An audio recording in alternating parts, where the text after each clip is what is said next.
to Noble Movies and Music Locations and BN.com.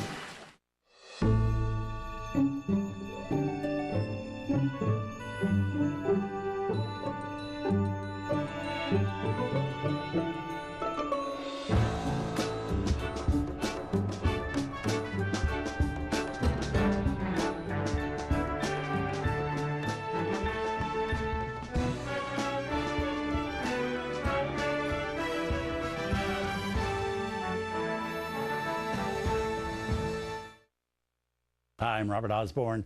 Today's 24-hour Summer Under the Stars salute to Betty Grable continues with Betty at the height of her career in bouncy Technicolor in the musical Coney Island.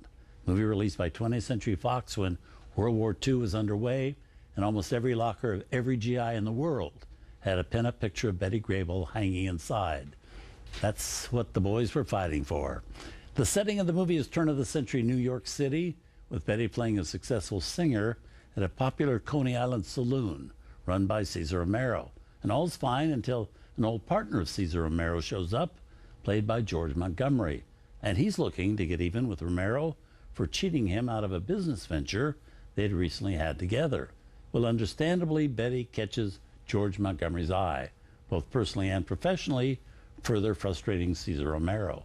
And what plot there is accompanied by a whole batch of entertaining musical numbers.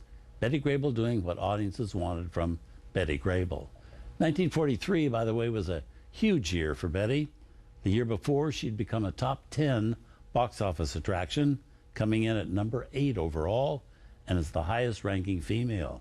In 1943, she made the top 10 list again, that time ranked as number 1.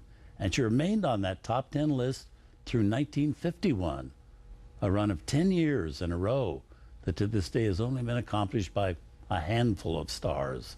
1943 was also the year Betty posed for that iconic pin-up pose, with Betty in a white one-piece swimsuit, looking back over her right shoulder with a very pert smile.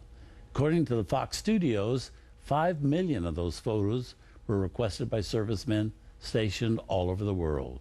And it was also in 1943 that her home studio of 20th Century Fox insured her legs with Lloyd's of London for $1 million, after which Betty was immortalized in the cement at what was then known as Grauman's Chinese Theater in Hollywood.